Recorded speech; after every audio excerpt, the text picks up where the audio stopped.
There are things out there, creatures, monsters, ghouls and spirits, beings that fall outside the realm of visible truth, beyond the confines of our basic reality.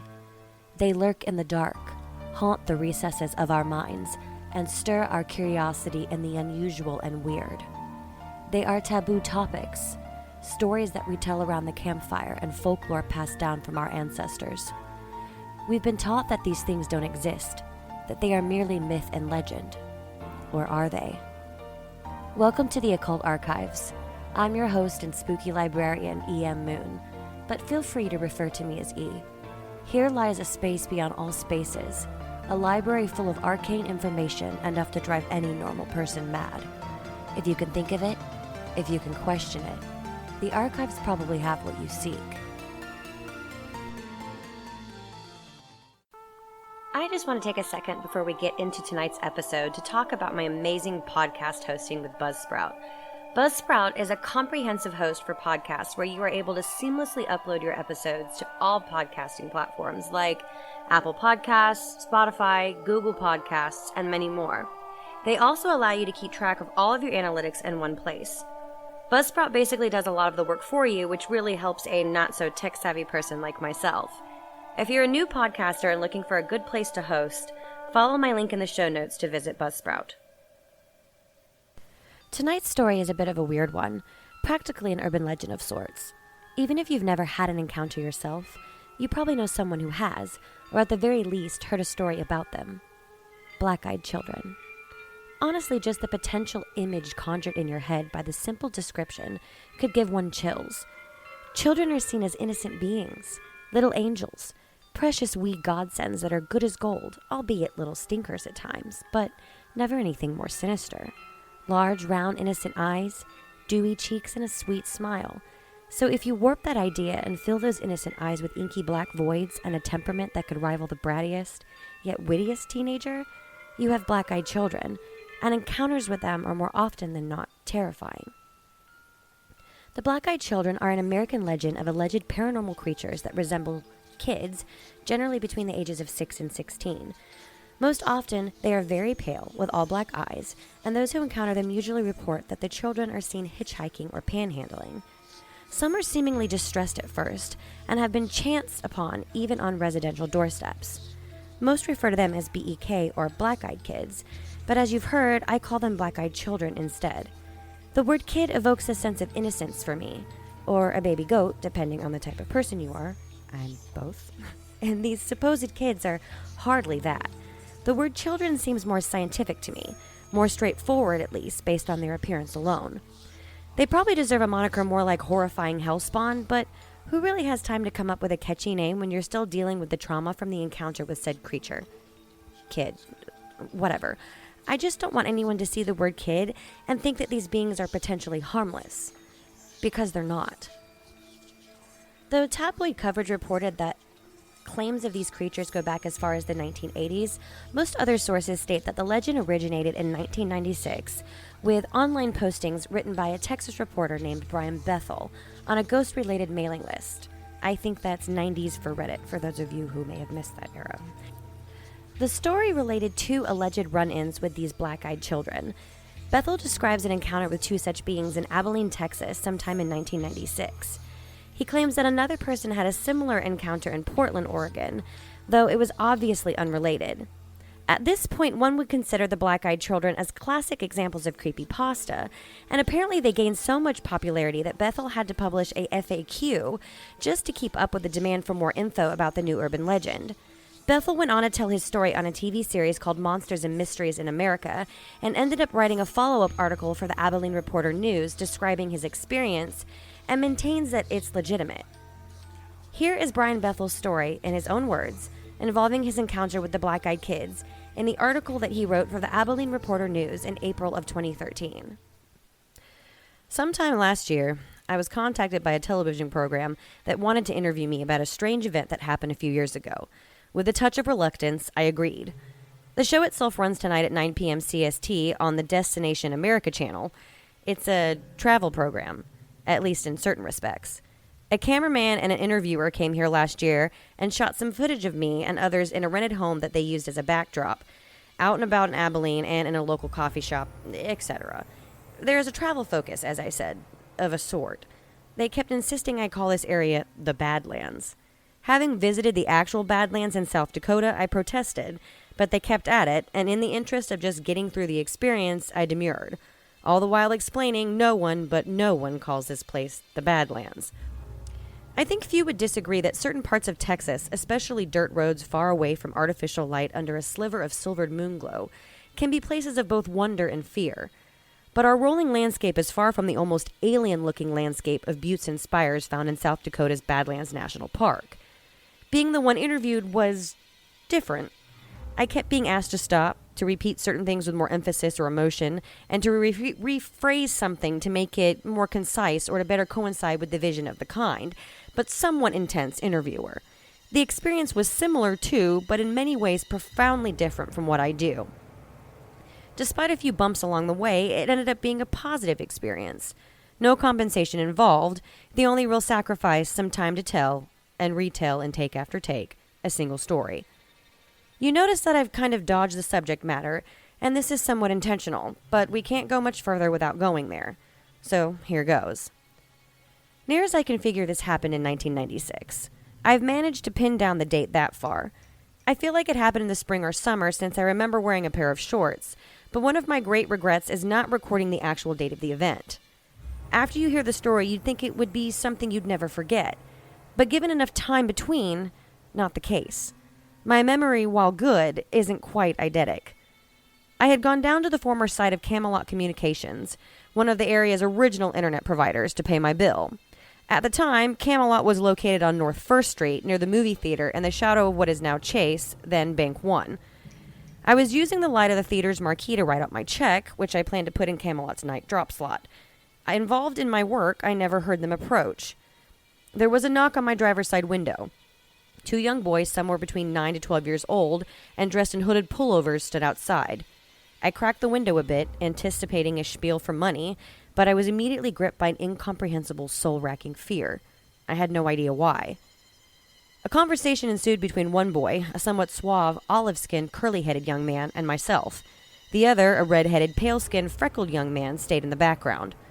The spokesman, as I've come to think of him, told me that he and his companion needed a ride.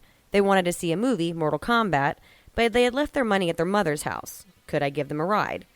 Plausible enough, but all throughout this exchange, the irrational fear continued and grew. I had no reason to be frightened of those 2 boys, but I was. Terribly. After a bit more conversation, I looked up at the theater marquee and down at the digital clock display in my car. Mortal Kombat's last show of the night had already started. By the time I could have driven the boys anywhere and back, it would have practically been over. All the while, the spokesman uttered assurances. It wouldn't take long. They were just 2 little kids. They didn't have a gun or anything. The last part was a bit unnerving. I noticed that my hand had strayed toward the lock on my door. I pulled it away, perhaps a bit too violently. In the short time I had broken the gaze of the spokesman, something had changed, and my mind exploded in a vortex of all-consuming terror. Both boys stared at me with coal-black eyes. The sort of eyes one sees these days on aliens or bargain basement vampires on late-night television. Soulless orbs like 2 great swaths of starless night. I did what I feel any rational person would do. I full-on freaked out inside while trying to appear completely sane and calm. I apologized to the kids. I made whatever excuse came to mind, all of them designed to get me the hell out of there. Fast. The aura of fear was now a palpable black hanging thing, almost as if reality itself was warping around me. I wrapped my hand around the gear shift, threw the car into reverse, and began to roll up the window, apologizing all the while. My fear must have been evident. The boy in the back wore a look of confusion. The spokesman banged sharply on the window as I rolled it up, his words full of anger echo in my mind even today. "We can't come in unless you tell us it's okay. Let us in!"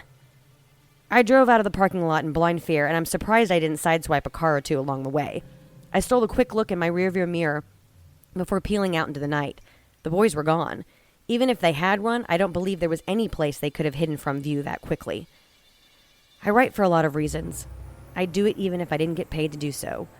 So, I wrote down the story of what had happened, more or less as a cathartic exercise.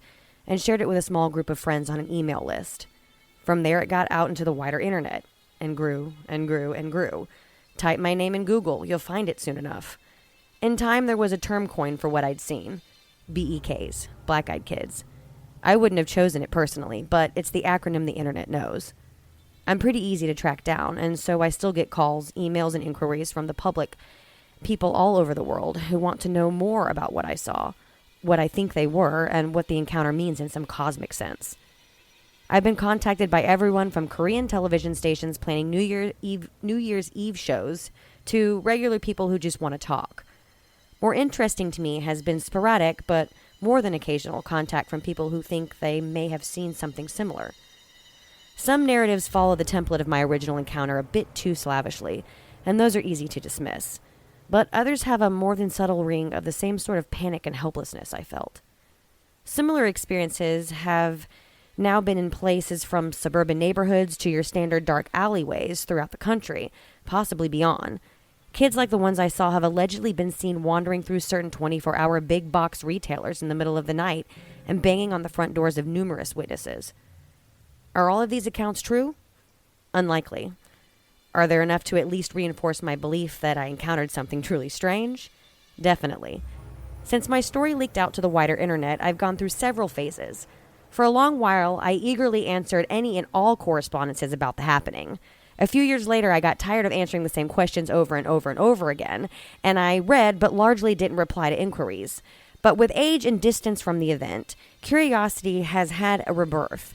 So when a television program called Monsters and Mysteries in America gave me a call asking if they could interview me about that long ago night, I said yes. I've never wanted the reporter news to be a venue for this story. It's easy enough to find online, as I said, and call it a weakness or maybe common sense, but I prefer to keep my encounters with the paranormal, ask me sometime about the ghost that haunted our newsroom back in college, separate from my award-winning journalism career. But one of the provisions my bosses at the paper made in exchange for me potentially making a fool of myself on TV was for me to tell the story here, and so I have. Do I expect you to believe me blindly? Of course not. I might not believe it myself if I heard such a story from someone else. What did I see? Your guess is literally as good as anyone's. I've had everything from vampires to demons to ghosts to aliens to a somewhat detailed hallucination posited as possibilities. I do feel like I can say this with some authority. This was back in the day when freaky coal black contacts weren't widely available to a couple of kids in Abilene, Texas, for anything under a small fortune. And there wasn't enough time to even put such things on in the short time I broke the spokesman's gaze, if they could afford them. Will I ever know for certain what I saw? Probably not. Do I ever care to see them again? Hell no. As much as I still don't know about what happened that night and why, here's one thing that I do know. It's a gut feeling, but one that rises to a level of almost certainty. If I had given the spokesman and his friend a ride on that long ago evening, I don't think I would be here to type this now. End of story. Now you've heard Bethel's story, the one that started the legend. Let it sink in. Mull it around a bit in your head and really give it some thought. Science writer Sharon A. Hill was unable to find any true documentation of black-eyed children encounters, concluding that the tales are probably passed on as friend-of-a-friend ghost stories. Hill considers the legend to resemble typical spooky folklore stories, such as the Phantom Black Dog, where the subject is not supernatural, and there may have been an actual original encounter. But Bethel isn't the only one to have an encounter with these children, and isn't the only one to speak out and tell his story. The accounts vary from witness to witness, but all the same elements are there. Black-eyed children, begging to be let inside or given a ride, and you feel compelled to let them in, even if it's against your better judgment. So if they are real, what the hell are they? Some ghost hunters who consider this to be real phenomena with truth to the sightings suggest that they may be extraterrestrials, vampires, or even ghosts. I myself have a much different theory, but we will get to that in a bit. I want to tell you a few more eerie stories, first-hand accounts involving the black-eyed children. I searched around for supposed actual encounters from people, and since this is a newer subject, the internet seemed like a good place to start. I found these on Thought Catalog, and I'm only going to read a few, but I will share the link with you in the notes and let you fall down the rabbit hole on your own. Apparently, the person who wrote the article pulled 16 stories straight from Reddit. I'm only going to frighten you with 2. Bear in mind that I am reading these straight from those that authored it. So if I trip over my words, I apologize. But let's go ahead and start with a story titled Halloween, submitted by user SarahBeth11. This is so funny. I'd never heard of BEKs before my incident, so I come on here to post my story, and the first story I see is about BEK. Weird. Let me preface this by saying I'm by no means a writer, just a domestic engineer living in North Texas. Also, I don't believe in the paranormal, ghosts, demons, aliens, whatever. However, I did have an event happen to me this Halloween I have to admit has me scratching my head. This is my first post on Reddit, and sorry to say, I'd never even heard about it until yesterday. I told my best friend about my incident, and she's an avid reader of No Sleep, and she told me if I didn't post it, she would. So here I am. Anyway, hope you like. So it had been a slow trick-or-treat night in our neighborhood that evening, which is pretty odd in itself. We usually have kids from different areas dropped off in ours, and have a constant parade at our door. That night, I'd say we'd had no more than 8 or 10 groups of kids come by the entire night. It was about 9:30 p.m., and my husband and I were sitting in our family room watching some of those ghost shows based on supposedly actual events. Like I said, I don't believe in that stuff, but I do like a good ghost story now and then, and it was Halloween and all. We hadn't any activity at the door in over half an hour, and it was getting late, so we decided to turn the porch light off and let our dog Chloe out of her crate. Chloe is an American bulldog and is very docile. We only put her in her crate because we were afraid she'd try and get out to go play with all the kids, and I didn't want to have to chase after her down the street. Also, we didn't want her to scare any of the kids because she would look a little intimidating to the younger ones. So, I turned the outside light off, let Chloe out, and she followed me back to the couch and lay down at my feet. It was getting close to 10 p.m. when my husband decided he'd had enough fun for the night and was going to go upstairs, take a shower, and get ready for bed. After all, it was Thursday, and he still had to get up early the next day. My teenage son was out with his friends at a local haunted house and wasn't expected back for another hour or so that left me alone on the couch with Chloe. Now, just because I don't believe doesn't mean that those shows don't freak me out a bit, and being alone now, watching, I'd have to say I was kind of on edge, as it were. It wasn't long after I heard the upstairs water for the shower turn on when there came a light knock, knock, knock at the front door. My initial reaction was, what the hell, really? It's almost 10, go home. But soon an uneasy feeling came over me. Why the knock? Our doorbell glows in the dark, and without the porch light, it would be extra obvious to anyone there. I paused. I couldn't really just ignore it. Our front door has a big beveled glass panel, and anybody right at the door could see in enough to see someone was in the family room watching TV. It would be pretty rude for me to just sit there and not answer it. Knock, knock, knock, again from the door. I glanced down at Chloe, and she was gone. My gaze followed her usual path to the front door, expecting her to be on her way there, as she normally does. Nothing. She wasn't there. I stood up to look around the room better and found her crouching by the back door like she was wanting out. However, she never asked to go out like that. She always comes and licks my hand or puts her head on my knee. This was totally out of character for her, and I have to say heightened my anxiety. "Chloe, crate," I said. She turned back to look at me like, "Hell no, lady, ain't moving." I yelled up to my husband, but if he was already in the shower, I knew there was no chance of him hearing me. Knock, knock, knock.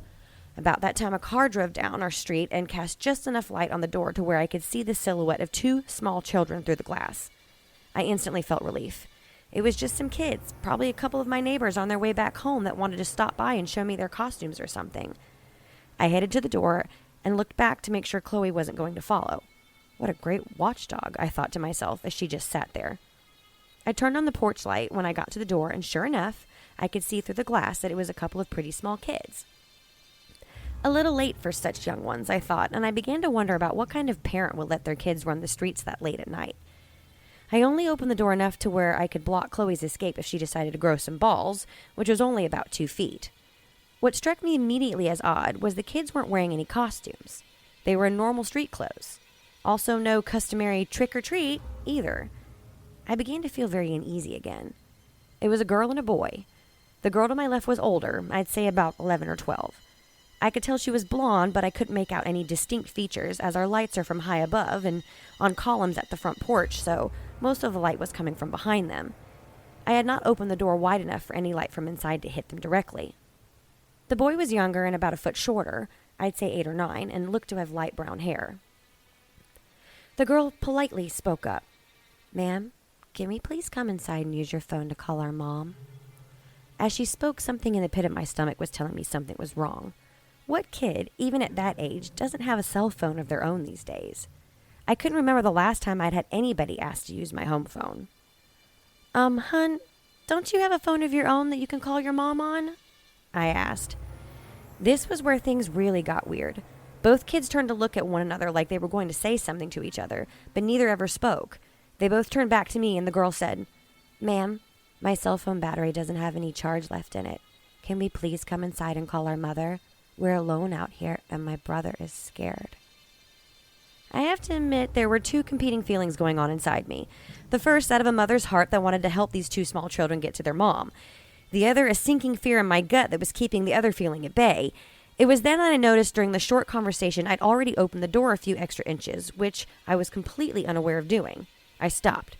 "Honey, why don't you give me your mother's number and I can call her myself?" Another pause, and they again looked at one another. After a short moment, they turned back to me, and the girl said, "Ma'am, my little brother has to use your bathroom. Can we please come inside while you call our mom?" And with that last statement, the little girl moved closer to the door, like she was going to just walk on in by me. As she did, she stepped into the light coming from inside the house, and I got my first real good look at her. Solid, jet black eyes. That's all I could see. That motherly instinct was gone and replaced by terror I don't think I've ever felt in my life. I could feel every hair on my arms and back of my neck standing at attention. I closed the door to where just my face was able to stick out. The little girl stopped and again pleaded. "Please, ma'am, we're really scared and alone out here. We have to come inside. Please help us." Then, like on cue, both kids began to whimper and cry. That's when the fear took over and I shut and locked the door. "I'll call your mom if you give me the number," I shouted through the door, "but I'm not letting you in my house." I could still see them standing there on the porch, just staring at me through the beveled glass pane. Part of me wanted to run upstairs to my husband, but the bigger part didn't want to lose track of where they were. That would have freaked me out even more to not know where they were. After what seemed like forever, but probably only a few seconds, I decided I'd call my neighbor that lives across the street. As I made my way to the side table by our couch to my phone, I glanced at the back door. Chloe was nowhere to be found. We later found her in the guest room under the bed. When I got to my phone and started to look for his contact info, it was only then that the kids stepped away from the door and began to walk to the street. As they did, I walked to the door and got a better look to see where they had went, still not calling my neighbor. If you get close enough to the glass, you can see out enough to make out people's shapes, but you can't see much detail. Of course, standing that close to the door would make you pretty obvious to anyone outside looking in. From the door, I could see that the kids were still standing under the street lamp nearest my house, staring at me. As I lifted the phone to my ear after calling, only then did the kids start walking down our street. I met my neighbor out under the lamp once he was out there, but the kids were nowhere to be seen. Like I said, I don't believe in any of this stuff and had never even heard about black-eyed kids before talking to my friend. What I really think, what I have to think, is these kids were just out yanking people's chains on Halloween night. But I will say this for them. They were good. Really good at it. They scared the shit out of me and my dog. This next story from In the Labyrinth was titled, "Don't Go Out at Night and Always Beware the Devils." Reading the stories, I had always been a skeptic. Stories, alleged first-hand experiences, hauntings, possessions. They're all well and good for a quick chill, a cheap thrill, something I read to get my heart rate up. Getting scared can be fun sometimes, as long as you don't overdo it. Just a little something silly to get worked up about. In my lurking in books and on numerous sites on the internet, credible or not, I have come across many a story or account about ghosts, demons, the Jersey Devil, you name it. Recently, I have found my way into stories about the BEK, or black-eyed kids. No, these children did not get a black eye from a fight. I don't believe that there would be a soul out there with the backbone to try and attack these kids. No, BEKs are kids, if that was not straightforward enough, usually from all the accounts I have read, in their teenage years, if they even physically age at all. Their eyes are pitch black, no pupils, no corneas, no white showing at all, pitch black. They have olive skin and wear run-of-the-mill clothing, as in hoodies. However, in a non-physical sense, they always bring with them an overwhelming sense of fear and dread. They are intriguing, and when approached by them, again from all the accounts I've come across, it's like you're in a slight hypnosis, though you quickly snap out of it when your instincts take over. usually as you meet their eyes. Then there are the theories. The theories about what these BEKs may be. These theories range from lost souls to alien-human hybrids, and even to vampires, though the latter may be an extreme stretch to link the BEK to the current social infatuation of vampires found commonly in young persons. In the light of all of this, I have always been a very fact-based person. If its existence was not apparent, or the existence of the thing in question was not testable and verifiable, to me it did not exist. However, one night, one long, terrifying night, which still haunts me to this very day, showed me the proof required to open my eyes and mind. My story begins when I left my mum's house. I had gone over to visit because my father, her husband of 63 years, recently passed away, and Mum wasn't taking it too well. I knew she needed support from her loved ones, and I was more than willing to go visit and keep her company, but it was getting late. My mum lives in the suburbs. Tidy lawns, plenty of neighbors, paved roads, and even though it was near 11 p.m. when I left, the streets were extremely well lit by the streetlights, who always had your safety and ease of mind at heart. These lights only lit the road, though, and glancing across the street, the houses were cast in an eerie shadow. Even a rather safe, charming little neighborhood can seem spooky and uninviting when cast in shadow. I admit I was terribly chilled. Sliding into my car, I revved the engine and waved to my mother, who was standing in the doorway, wrapped comfortably in a warm shawl. She waved back, her old and fragile arms shaking. I saw her mouth, "Be careful," and I smiled, backing out of the driveway. I turned out of the neighborhood, deciding to take the back way, the shorter way, home tonight. In hindsight, that might not have been a good idea. I live a significant ways away, out in the middle of the country in the old farmhouse I grew up in, which my father had left in my name when he and Mum had moved out, into a smaller place, more easy to care for and affordable, and social. He, my father, had always told me growing up, don't go out at night and always beware the devils. He was a strong believer in anything and everything paranormal, a very superstitious man, and I always had to resist the urge to laugh at his words, but I knew he meant well. Driving down the dark country roads, there were no streetlights, and the half-assed paved road was cracked and filled with potholes. The fields on either side of the road were empty, just blank stretches of overgrown grass and untended shrubbery. The dark outline of the trees of the woods could be seen looming all the way across the fields in the shadowy horizon.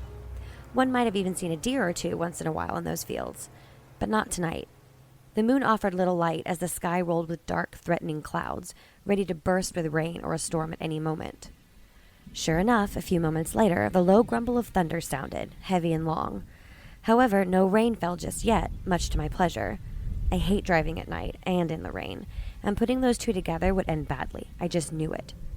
Accompanied only by the occasional roll of thunder, I started to feel a bit anxious. I can't explain it, I just felt shaken up, probably because it was night and it would start raining any minute.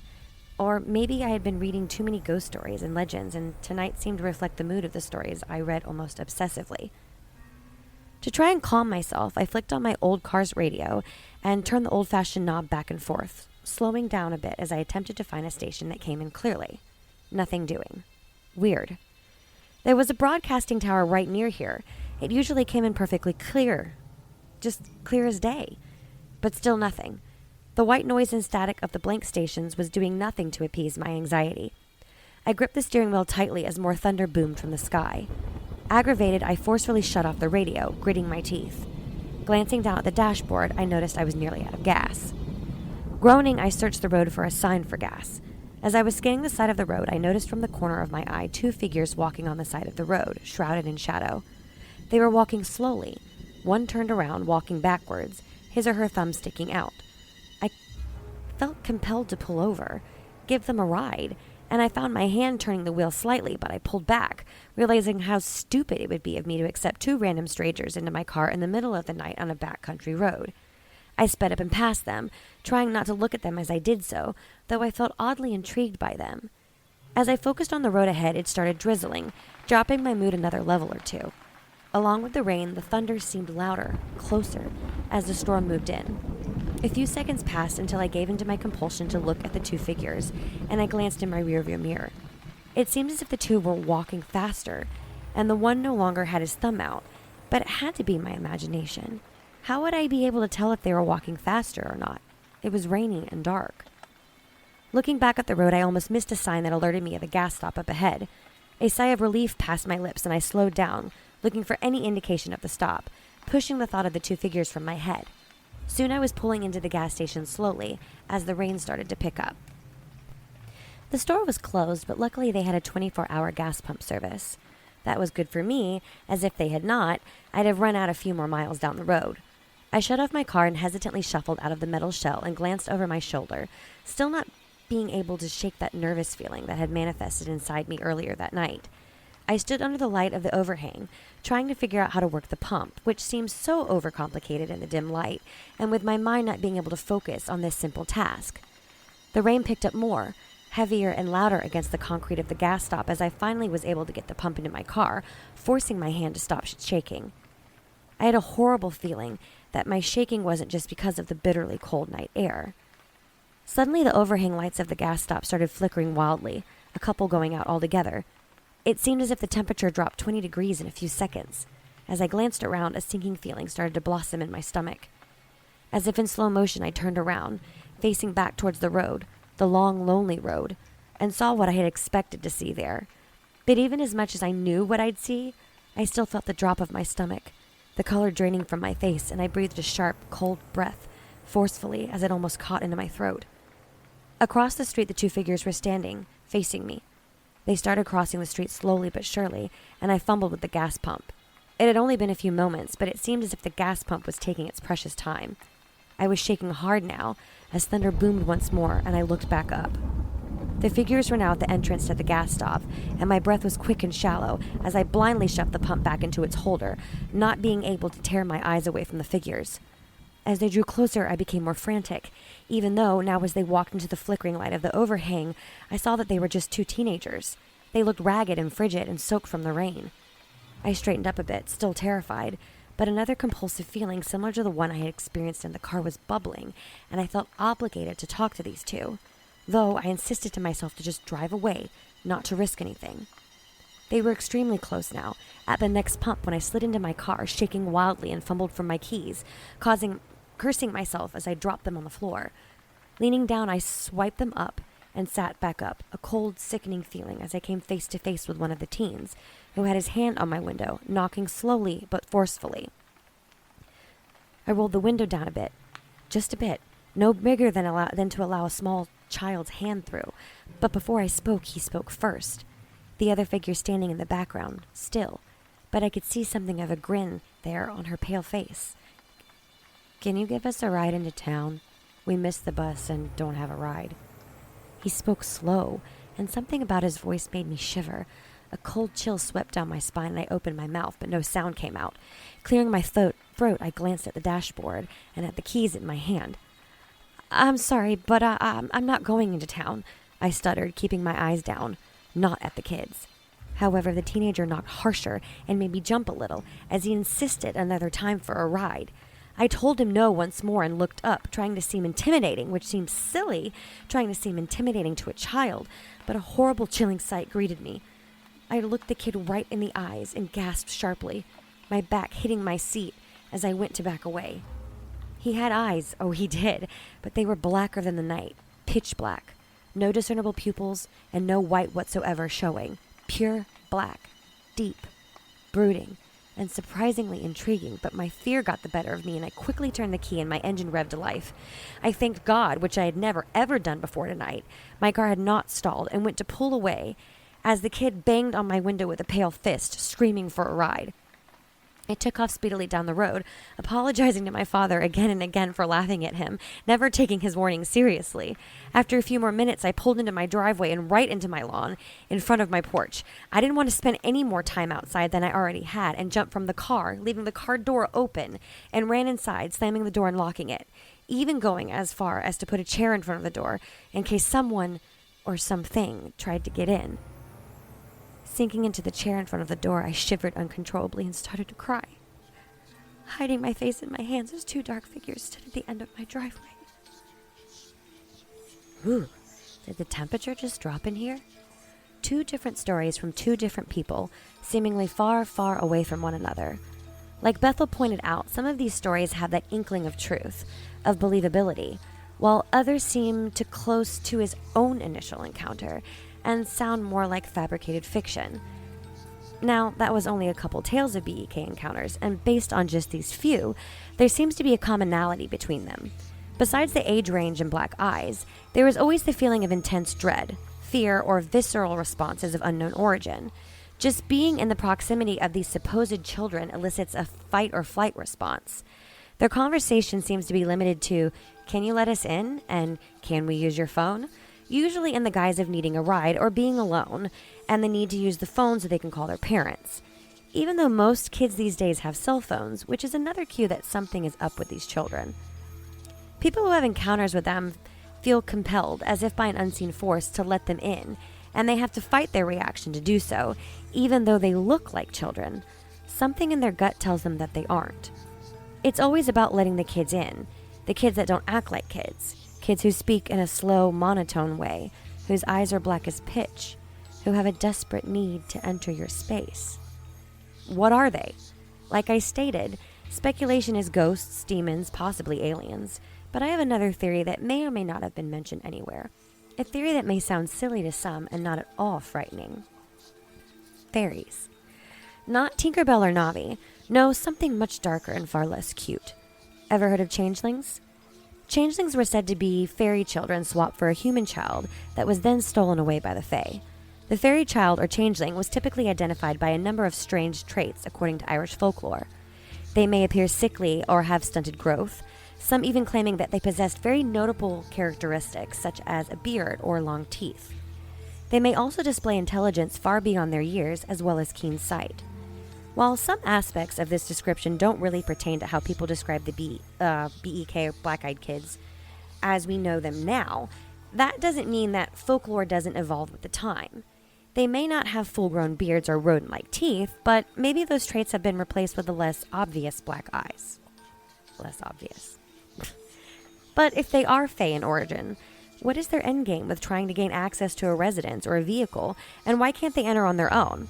I don't know of many stories regarding the Fae where they had to be invited in. In my experience, they go wherever they damn well please, with or without permission. But what about Fae vampires? There is a figure in Scottish folklore called, I'm probably going to screw this up, the Baobun She. Folklore describes the Baobun She as usually appearing like a beautiful young woman wearing a long green dress that conceals the deer hooves she has instead of feet. Like other vampires that we know of in fiction and folklore, she drinks the blood of humans and will vanish before the sun rises. She is also said to take the form of a hooded crow or raven. Not exactly a bat, but like I said, stories change. Other plausible theories about the black-eyed kids, like extraterrestrials, ghostly specters, and demonic children, could just as well be truth, if this phenomena is a real thing at all. It started as a story on an old-school internet forum, and once people got wind of the story, it exploded with more and more individuals coming forward with their own stories and encounters. This is not to say that the initial encounter that Bethel had was fabricated. I very much believe that he did encounter some sort of supernatural beings. But like he said himself, there are a lot of obvious fakes out there. But here's the thing that I say all the time when it comes to creepypasta type fictional characters. Even if they were just a figment of someone's imagination to start, once you begin creating folklore and giving history to characters such as these, they have a capability of becoming real. Think of the Tibetan tulpa, a thought form. Put enough energy into something and it comes to life. Anyone remember the season 1 episode of Supernatural titled Hell House, where the boys investigate an urban legend ghost story of a spirit who murders unsuspecting teens, just like he murdered his family? Turns out the story was entirely fabricated by a couple teens in town, put on the Hellhounds Lair forum, and the story began to evolve, change. And with the possibility millions of people believing in the story, you got yourself a murderous ghost tulpa. You make it real because you believe in it. Remember Tinkerbell and Peter Pan? I do believe in fairies. I do. Belief is a huge part of the equation in situations like these. There is also the possibility that other entities or energetic beings have caught wind of the story and decided to use the BEK as a costume to do whatever it is that they do. Or maybe the black-eyed children are a real thing in their own right, and the majority of stories that we hear are very real encounters and not just some made-up tale to scare the shit out of people. We probably won't ever know, and that is part of what makes these beings so terrifying. You never know if you could possibly run into them. And then what? Will you be strong enough to resist the control that they apparently have over people? Will you lose the ability to think for yourself in the moment of fear, frozen in terror? Will you let them in? Please let us in. I should hope not. It's okay to take precautions. Iron, holy relics, blessed water, salt. You never know what sort of characters you may run into where any other sort of weapon won't help you. Just remember to always lock your doors and make sure that you're on the right side of the lock.